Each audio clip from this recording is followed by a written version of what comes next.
Only one person had any sort of place during Soviet times in Ukrainian music, and that's a miracle. Soviet power retained composer Lyatoshinskyi, who wrote 5 brilliant symphonies, string quartets. His music can compete with world composers. Even a Russian composer Stalin personally controlled. Shostakovich chased after Lyatoshinskyi, writing letters praising his music. He was very impressed, meaning Shostakovich was a fan of Lyatoshinskyi's music. Lyatoshinskyi was also pursued and controlled by Stalin. Once he wrote his 3rd symphony, and Stalin personally forced him to rename the finale because it didn't meet the standards of that time's so-called Soviet system. His symphony music was supposed to praise Soviet power, and he was forced to rename the finale.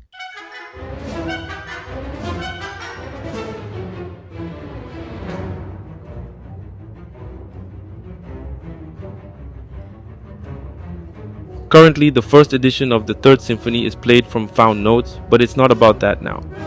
Friends, there are many Ukrainian composers I'd like to talk about, but it's kinda hard in this brief clip.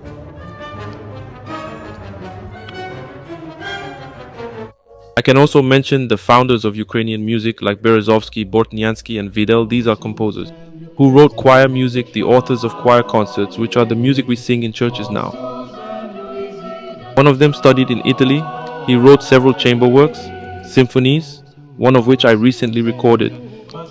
One studied in Italy with Mozart. That's an interesting fact. That's Ukrainian Berezovskyi. But unfortunately, Russia claimed those 3. Russia claimed those composers. And that's just one example. Like Berezovskyi, who studied in Italy and with Mozart. He was born in the village of Glukiv, that's Ukraine, but he lived in St. Petersburg later. He died there, so Russia claimed him. They think he's their composer of the classical era. But actually, he's a Ukrainian composer, our first Ukrainian composer. It's our culture, and we should know our composers.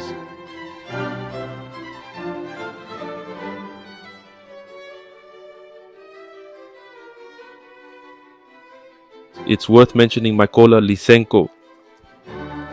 He's the founder of Ukrainian music. He studied in Germany, in Leipzig. He had a German education. He's a very literate Ukrainian composer. His famous Taras Bulba overture is now performed by everyone. He wrote many Cossack marches, lots of Ukrainian folk song arrangements. By the way, Lysenko's granddaughter, also a pianist and teacher, sadly just died last year.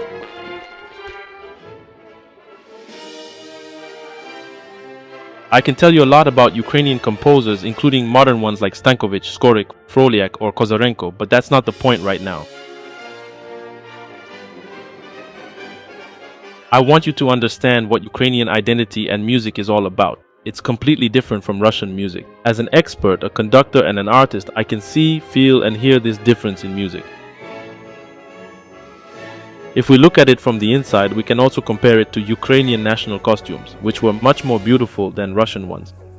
Different regions of Ukraine had truly unique styles. And Moscow and Putin are scared of this uniqueness. That's why they attacked us, claiming that we're one nation, but we're not. We have our own Western European Ukrainian culture. For centuries, we've been forced to accept Russian culture and music, which essentially made some Ukrainians into little Russians. They tried to take away our language and culture, deported many Ukrainian intellectuals to Siberia, including my relatives, and starved eastern Ukraine through the Holodomor.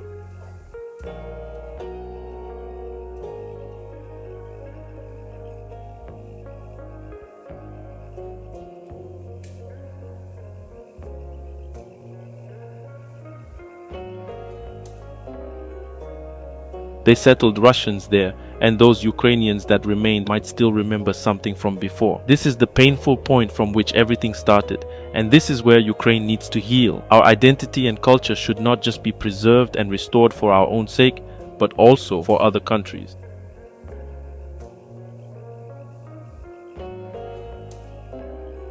We need to prove who we are to other nations, and we can do that through our music, which was destroyed for centuries, along with Ukrainian costumes, folk songs, and folklore.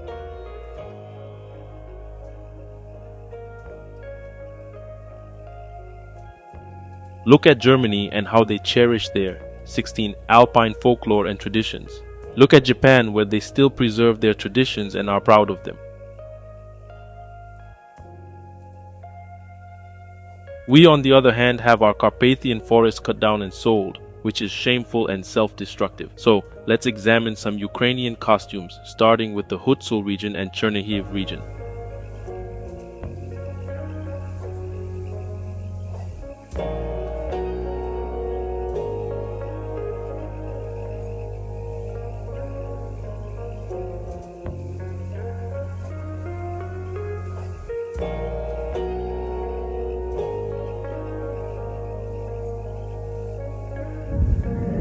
Чернігівщина.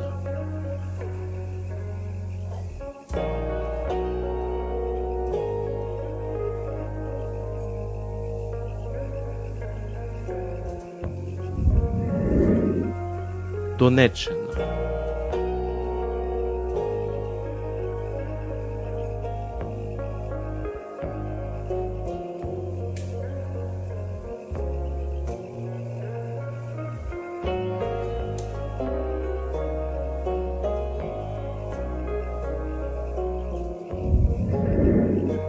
Харківщина.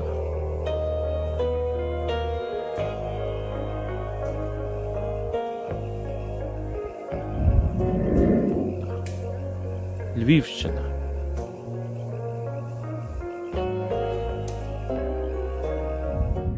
So these are some really ancient photos. Next we're moving on to music. We're listening to Ukrainian melodies by Verbytskyi, that is Mykhailo Verbytskyi, the author of the national anthem of Ukraine.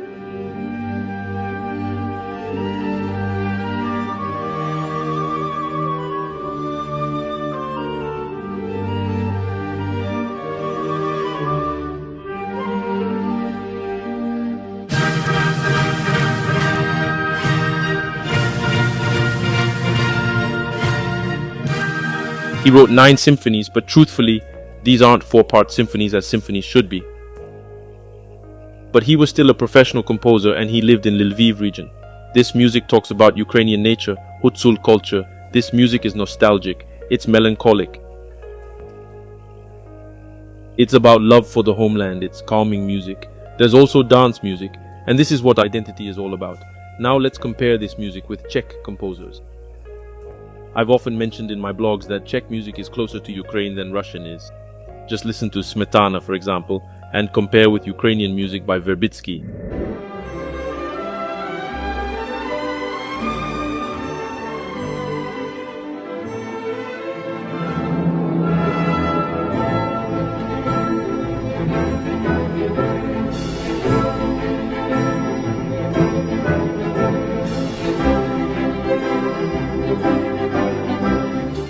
And here's our Lysenko, very similar.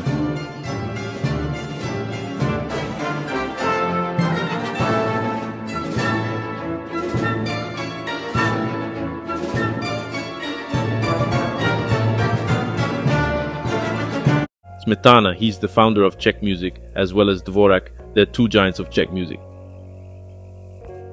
Smetana wrote a collection of symphonic poems, My Homeland, and Dvorak wrote 9 symphonies, opera, mermaid, strings, quartets, violin, pianos, cello concertos.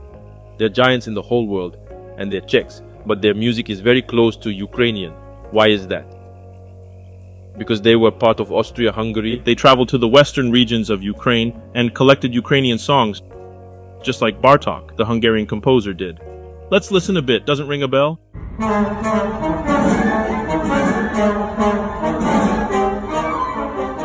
To me, it reminds me of this Hutsul music, and that's our culture. We should be grateful to Bartók, and Dvorak too, because they are really close to Ukrainian culture.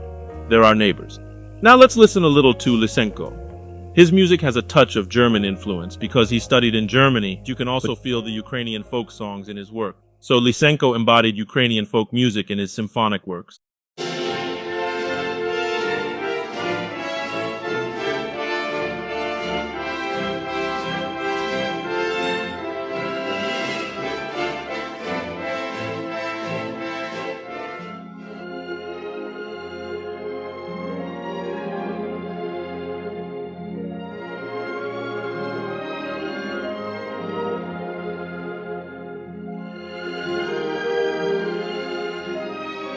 So Lysenko embodied Ukrainian folk music in his symphonic works, in his operas. just like German composer Karl Maria von Weber did. He breathed life into his native German folk music in his symphonies and his operas. Because by that time in Europe, Italian music was all the rage.